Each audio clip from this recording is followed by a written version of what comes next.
Section 1. Introduction to HUD Employment Lecture Series, Lecture Number 7. Employment Retention, Customization and Other Strategies. Colleagues. This lecture is the 7th in a series of 9 lectures that are being developed on employment-related topics. To download lectures from this series, please go online to www.hudhre.info. Today's topic is employment retention, or keeping people in the workforce. This lecture has been developed to help staff of homeless assistance and workforce development organizations who work with job seekers who are homeless. We will talk primarily about serving homeless adults. You may, however, find the information contained in this lecture and pamphlet useful if you are helping other clients as well. The retention principles and practices discussed in this lecture are derived from information gathered through both research and conversations with staff providing employment services following several different service models, including supported employment, customized employment, work readiness approaches, linkage to the workforce development system, and social enterprises. These individual practices are described in a pamphlet that accompanies this lecture, which provides additional information about retention and a list of resources on the topic. In addition to this section, there are 8 additional sections contained in this lecture. The topics contained in the remaining 8 sections are as follows. Section 2. The importance of thinking about retention. Section 3. Barriers to retention. Section 4. Good placement equals good retention. Section 5. Working with employers. Section 6. Pre-placement planning for retention. Section 7. Post-placement retention supports. Section 8. Helping participants move on. And Section 9. Conclusion. Section 2. The importance of thinking about retention. For employment to be a long-term solution to homelessness, it must be sustainable over time. Because most public benefits have some form of work incentives attached to them, an unsuccessful job experience does not have the same drastic consequences on benefits that it once had, and benefits are usually not totally lost. However, most benefit programs are structured to incentivize work, so that people will be better off financially while they are working than when they are not working. Additionally, over the long term, people are better off if they remain in the workforce rather than dependent on benefits, because benefits are tied to the cost of living and provide no opportunity to advance as employment does. Another reason that retention is important to think about is that research and experience show that most people who are homeless do want to work, including people who have multiple barriers to employment, and when they have access to needed supports, are able to work. It is important to recognize that retention is also an important goal for employers. Depending on the industry and the skill level of the employee turnover can be extremely costly. Typically, workers are paid their full wages while they are getting accustomed to their jobs and are not as productive as more experienced workers. However, even in positions paying lower wages, turnover can impose significant costs upon the business. Here are some examples of the negative effects of turnover. Work is left undone during the time it takes to hire a replacement. Managers must take time out of their schedule to recruit, hire, and train new employees. Fellow workers might be slowed down by a new team member unfamiliar with tasks. Human resource departments must complete paperwork. And customers might be dissatisfied by interactions with new employees or their work product and take their business elsewhere. Therefore, many providers of employment services have found that employers are interested in partnerships that reduce their turnover costs, including on-the-job training programs paid for by the service provider rather than the employer, and follow-along supports that help employees with multiple barriers stay on the job. In addition to thinking about methods of helping participants retain a single job, you should also think about 2 other important goals. The first goal is workforce attachment, or developing a long-term commitment to remain employed, even if it means switching jobs or looking diligently for work after losing a job. Workforce attachment is an important concept because consistency in working is a trait desired by employers. Additionally, continually entering and exiting the workforce creates housing instability and forces a person to repeatedly rely on other sources of support. The second goal is career advancement, or moving forward by earning a promotion, changing fields, or gaining additional training or certifications. Many initial placements are in jobs with low wages and no benefits. Just like anyone else, a person who has experienced homelessness would want better pay, better benefits, and more job satisfaction. Benefits are especially important to people who have long-term disabilities and who might need paid time off or access to medical care. Section 3. Barriers to retention. As you might imagine, promoting retention of workers who have experienced homelessness presents many challenges. The very experience of homelessness influences some behaviors that are not conducive to maintaining employment. Consider the following ways that the transition from homelessness to the workplace might be difficult. First, the trauma of having lost a home, personal possessions, and contact with friends and family can have long-term emotional effects that might transfer to the workplace. Second, being marginalized by society while experiencing homelessness can lead to a general mistrust of others, including coworkers and supervisors, who might be viewed as part of the society who rejected the participant. Third, when homeless, people must be very protective of their personal space, belongings, and safety, and the participant might have difficulty adjusting to concepts of a shared workspace, kitchen, and break room. Fourth, the experience of homelessness often leads to numerous traumatic situations, and these can exacerbate or complicate other issues that are already impacting the individual. And fifth, because surviving and escaping homelessness requires a strong focus on one's own short-term needs, the participant might need time to adjust to working as part of a team and doing long-range planning. Some of these same barriers to placement faced by many people who are homeless are also barriers to retention. Substance abuse, mental illness, and physical health problems are commonplace. Each can lead to job instability. Relapse to substance abuse is common, especially when someone with an addiction receives the first paycheck from a new job. Substance use can lead to missed work, and employers have little choice but to fire workers who show up under the influence of drugs or alcohol.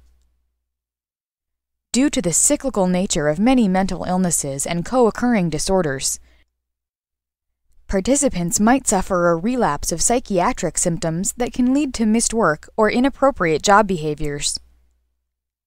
Physical illnesses might limit the scope of work that can be done or might cause the participant to miss work. It is not just the disability itself that can interfere with keeping a job. With each of these three situations, work and treatment schedules might be difficult to coordinate, leading to either missed work to receive treatment or missing treatment that might be necessary to keep working effectively. In addition to barriers created by homelessness, trauma, or disabilities such as mental illnesses or substance abuse, participants face many of the same logistical barriers faced by other low-income workers. For example, workers with children must have reliable childcare or risk missing work and consequently losing their jobs. Transportation costs, such as public transit, gasoline, parking, and costs of car ownership, or lack of familiarity with public transit might lead to missed work or tardiness.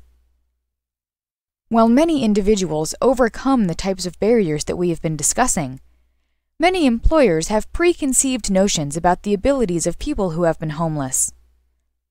Some of the same attitudes that exist in employers who avoid hiring people who have been homeless might also exist in employers who do hire them.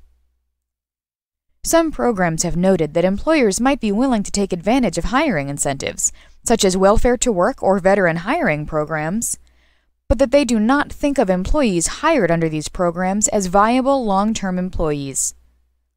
Without a long-term view, the employers do not provide necessary supports, and sometimes they simply lay off workers once the business has qualified for the incentive. Similarly, employers who are willing to take a chance on hiring ex-offenders might treat them differently than other employees. An ex-offender is likely to be the first person suspected if money or property is missing, for example. In your work, you might face an additional institutional barrier to supporting retention. Many funding sources designate their funds specifically for job placement and do not support extensive follow-along supports once people start work. Helping people who are currently or formerly homeless find jobs can be a challenge. So much so that it might be difficult for you to even think about retention. However, you might find that many of the tasks that you are already doing can support retention, even tasks you are doing at the pre-employment phase. By focusing on retention while performing these tasks, and emphasizing the idea of planning for retention, you can support participants' long-term success. The remaining sections in this lecture will talk about how you can support job retention, workforce attachment, and career advancement. Section 4. Good placement equals good retention. One of the many factors influencing retention is how well a worker's skills, interests, and needs match the job. Unfortunately, many of the jobs available to people who have been homeless are tedious jobs with low wages and minimal benefits, if any. Not all of these low-paying jobs are the same, however, and some people do have positive experiences at what can only be considered an entry-level job. It is crucial, therefore, to carefully assess an individual's unique strengths and abilities in order to find any traits that might help the person find the best fit of the available jobs. Many programs take advantage of motivational interviewing techniques, which are described in more detail in the pamphlet accompanying this lecture, and in books and articles listed in the pamphlet's resources section. When using these techniques, you simultaneously gather information and help participants discover the need for positive change. The following are examples of motivational interviewing techniques that can be used during the assessment process. Example 1. Ask about problems the participant has had on past jobs and what was learned from those experiences. Example 2. Find out what the participant did to survive or make money while homeless, and point out any skills, such as time management, that these activities demonstrate. Example 3. Point out recent successes, like 30 days of sobriety, and ask what else the participant would like to achieve. And Example 4. Learn about what the participant has lost in his or her life, and explore how working could help in regaining these losses. The results of a careful assessment should guide your efforts in helping participants find a position. Information about the participant's long-term interests is particularly important, even if the connection to the current job search is not so obvious. At one employment program, staff divides jobs into 3 categories. Survival jobs simply help pay the bills. Dream jobs reflect a participant's long-term goals, but are often not attainable with the participant's current skills and education. And stepping stone jobs are jobs that are attainable with the participant's current skills and education, and are part of a logical progression toward a dream job. For example, one participant in this program had the long-term goal of becoming a physician, but had very limited education and job skills. The program was able to find her a job on the custodial staff of the hospital, which allowed her to spend time in a medical setting and interact with people holding a variety of jobs in the medical field while she made plans to pursue further education.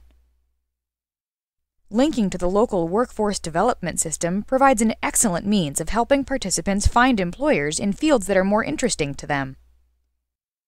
One program has found that working with local one-stop career centers helps them to place participants in a wider variety of jobs, especially because the one-stops have strong long-term relationships with diverse local employers. In fact, the program has limited the number of participants that can be placed with any one employer, finding that this practice causes staff to try harder to find jobs that match individual needs, rather than relying on the same employers over and over. Customized employment, an emerging practice for helping people with disabilities find work, offers an alternative to traditional methods of placing people into stepping-stone jobs. While the practice involves more work up front, it might result in a much better fit for the worker who has unique abilities, but might also be less able to perform certain job functions. As its name implies, customized employment involves working with employers to create a job description unique to the individual that benefits both employer and employee. Customized employment works by taking specific responsibilities of a job away from other employees and giving these unwanted or time-consuming duties to a new employee, thus making the other workers, as well as the newly hired one, more productive. Here's an example taken from the U.S. Department of Labor's Customized Employment website.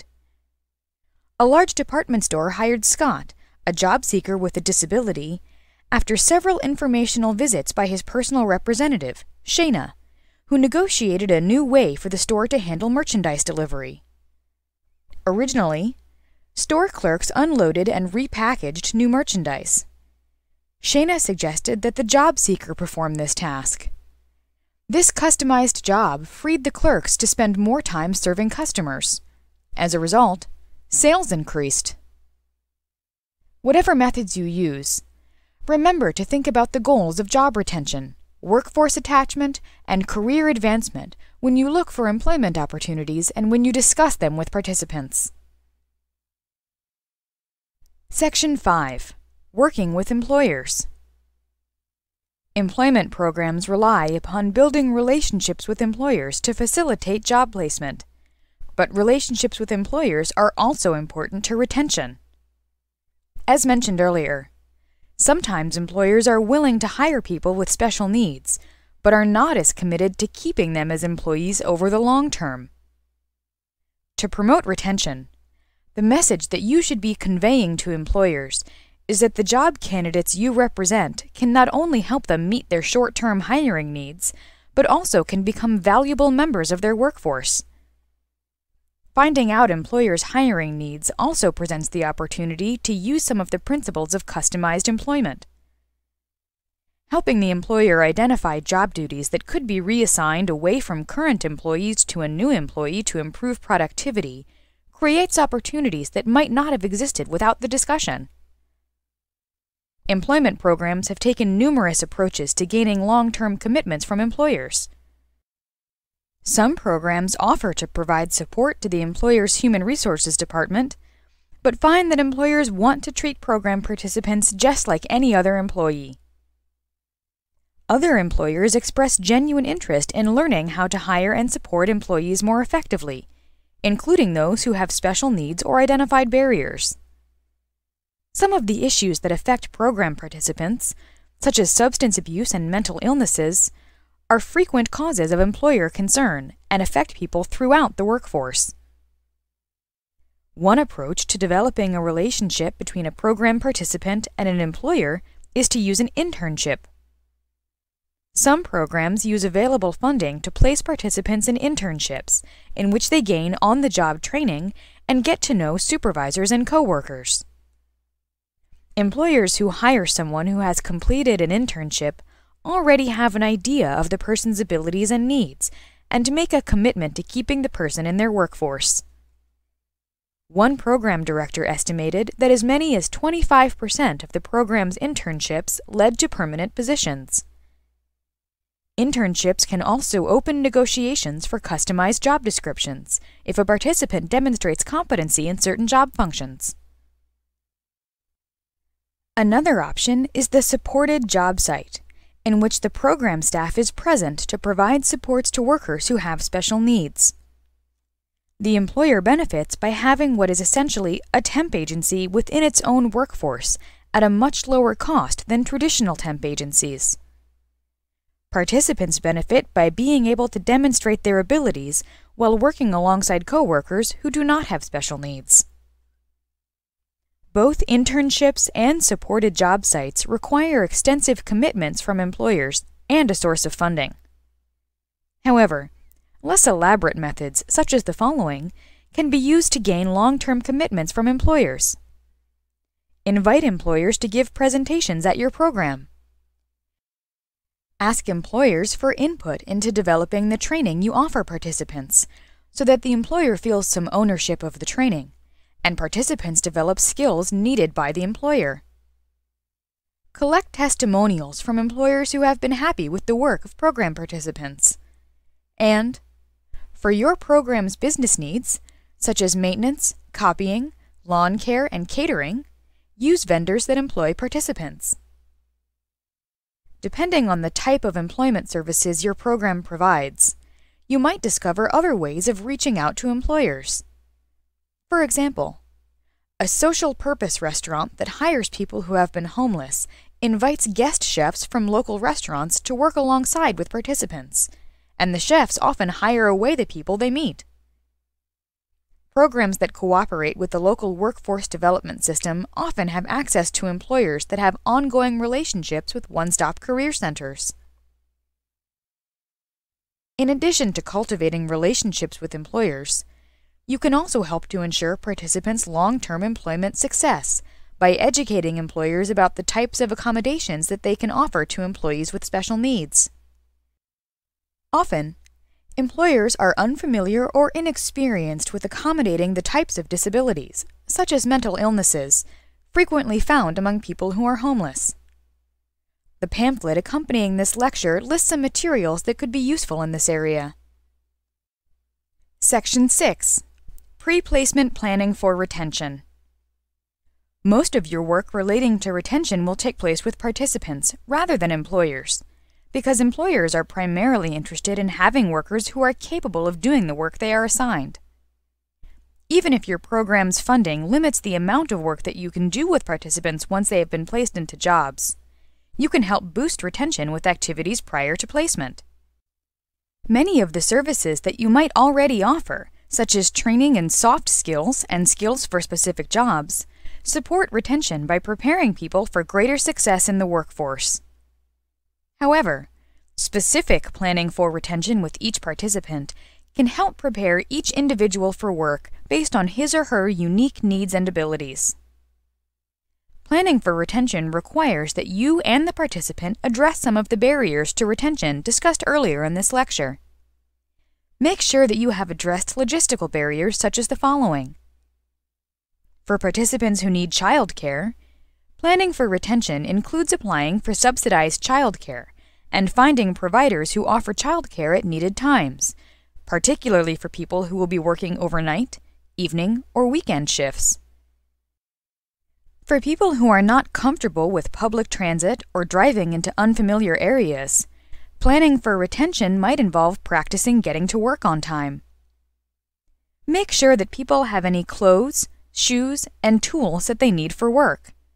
And anticipate potential impacts on benefits and arrange for ongoing assistance and planning in this area. In addition to these and other logistical barriers, you must plan together for some of the personal barriers that a person might face. For people with substance abuse disorders, planning for retention requires planning for relapse. You should make sure that the participant realizes that employers will fire people who show up for work drunk or high. Ensuring that the participant has a treatment plan and support network will help to address addiction issues. You should also arrange for ongoing supports targeted toward job retention, including planned intervention if relapse occurs, assistance with money management, and figuring out medical appointments that are compatible with work schedules. It is also helpful to identify alternative pleasurable activities, such as going to a movie or nice dinner, that the participant can pursue when getting paid in order to develop new ways of rewarding oneself. You should be aware of and discuss in advance potential triggers that might exist for the individual in the new workplace. Depending on the individual, you might take the following actions. Prepare for temptation related to the sudden influx of money from the first paycheck by coming up with a plan as to how the money will be handled. Rehearse responses to coworkers who are going to drink or get high after work. And plan ways to get to work that do not take the participant through neighborhoods where drugs are readily accessible. These and other possible triggers, such as performance reviews or new job duties, should be addressed in coordination with the participant's treatment plan. However, you should also acknowledge that relapse is part of the recovery process for many people. Therefore, it is vital that a participant knows how to minimize the effects of relapse on his or her career. Some programs outline specific procedures to follow, which include following the treatment plan for dealing with temptations to use substances, and immediately contacting the employment staff if the participant does use them again, so that the employment staff can attempt to negotiate a leave of absence with the employer. Remember that homelessness is itself a traumatic experience that can be accompanied by traumatic events that can have long-term effects. For people who have experienced trauma, it is particularly important for you to understand situations that could cause severe distress, whether it is crowds, dark places, being talked to in certain ways, or other triggers that are unique to the individual. By identifying these triggers in advance and rehearsing methods of dealing with these responses, you can help people avoid negative reactions to the workplace. For individuals who have experienced trauma, negotiating a customized job description that minimizes possible workplace triggers might be particularly effective. Many programs have found that people who have been homeless can benefit from learning some simple problem-solving skills. You can teach these skills as part of pre-employment activities, including the job search. For example, you can help people learn to do the following: break problems down into smaller pieces and address them individually. Identify action steps and goals. And set time frames for action. In addition to teaching basic problem-solving skills, you can rehearse procedures to follow if problems are encountered at work. Examples include teaching the participant to politely excuse oneself from political discussions, or walk away from people who are gossiping about supervisors. One program gives participants a wallet card that offers advice on what to do if the person feels that he or she is going to quit or be fired. Advice that includes contacting the employment staff quickly and discreetly. You can also help participants prepare for success on the job by teaching them about teamwork.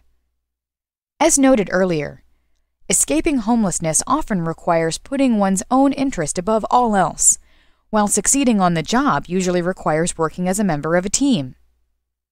The pamphlet contains some suggestions for teaching teamwork skills.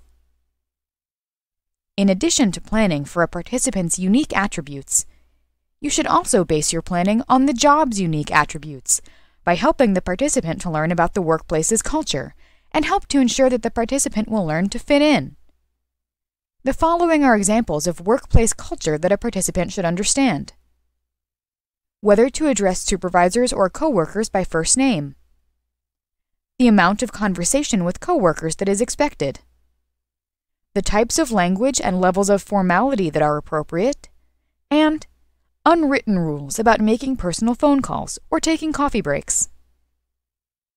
By planning for retention, you can start people off on the right foot, even if you will not be having extensive contact with them once they are on the job. Section 7. Post-Placement Retention Supports. The types of supports that are provided after placement in a job will vary according to the model of employment services and the requirements of funding sources. Programs following the supported employment model rely on rapid placement into jobs and do much of the planning for retention described above when the participant is placed. The model also calls for follow-along supports for an indefinite time, including job coaching at the workplace if needed and desired. By contrast, many programs follow other employment models that do not provide extensive follow-along services and might conduct only 30-day, 60-day, and 90-day follow-up phone calls.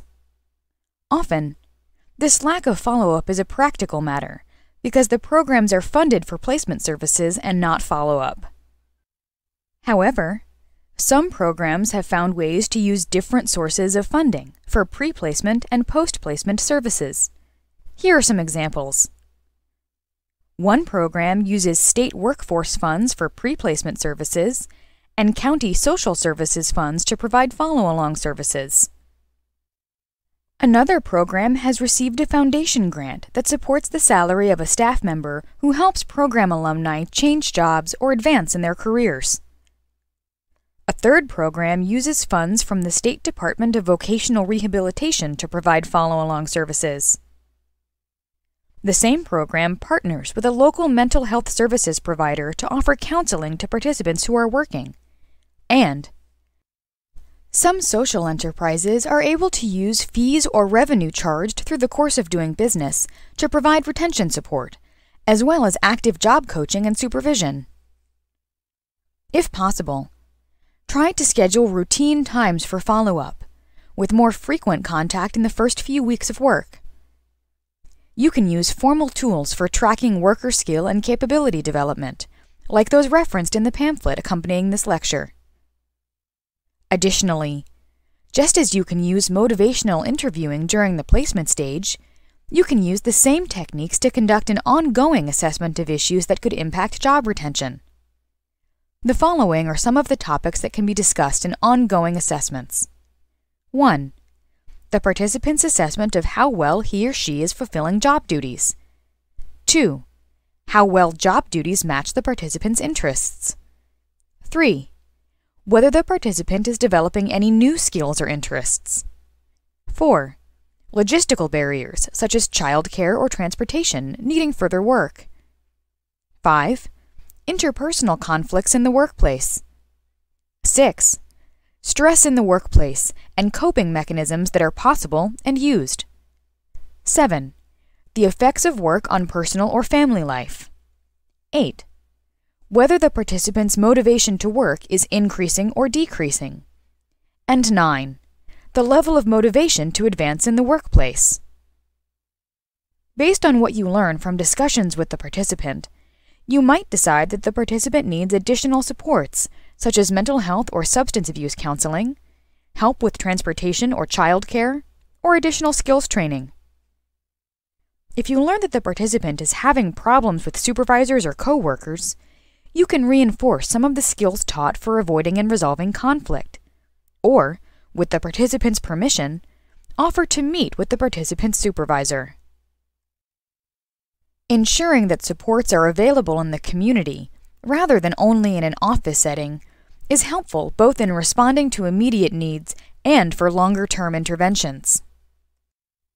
In some cases, you might also need to negotiate a reasonable accommodation based on a participant's disability. The materials referenced in the pamphlet accompanying this lecture provide information about negotiating accommodations for people with mental health, substance abuse, and physical disabilities, for example.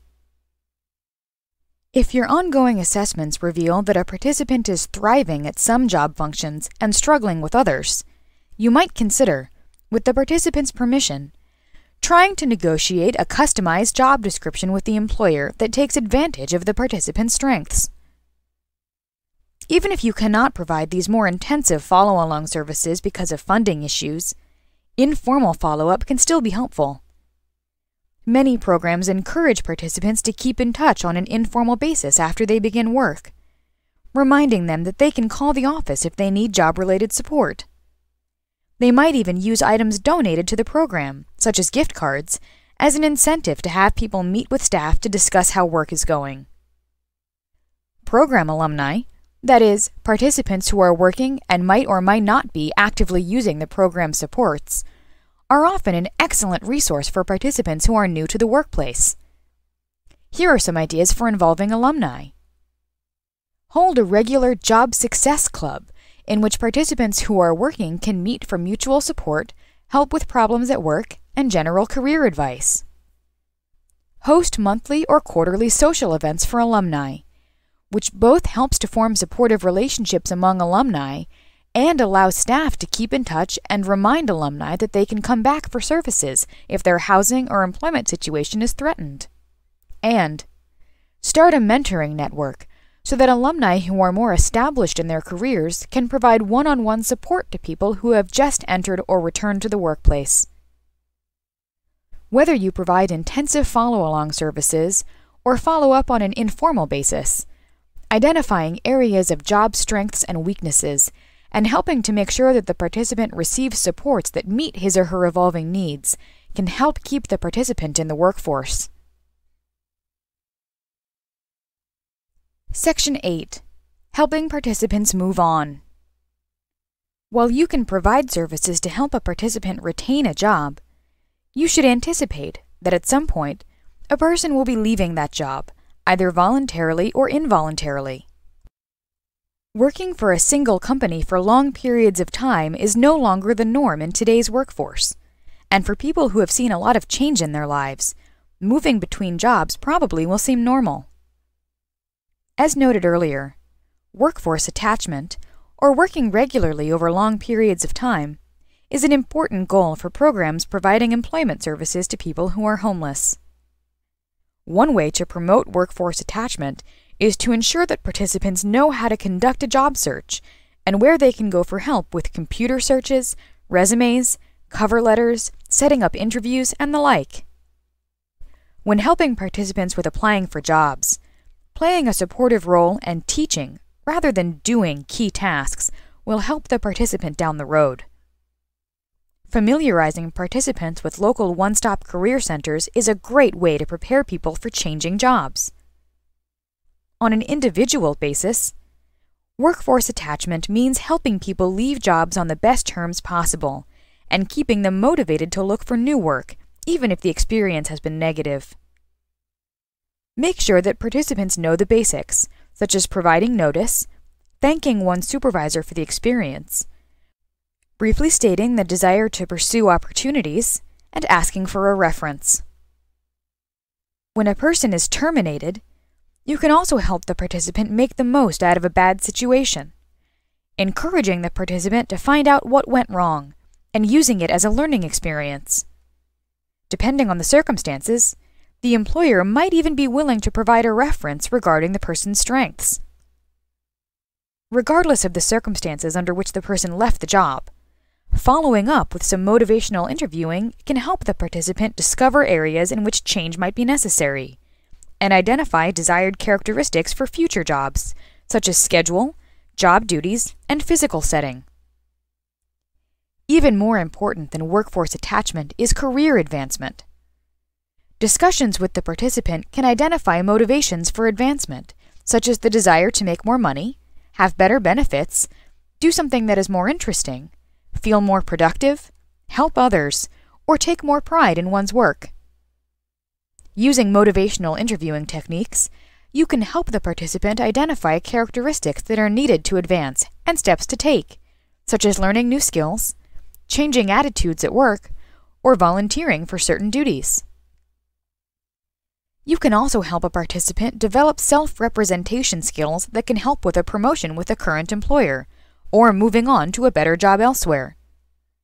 Examples include rehearsing how to ask for more responsibility and putting together a portfolio of work or describing accomplishments in the current position.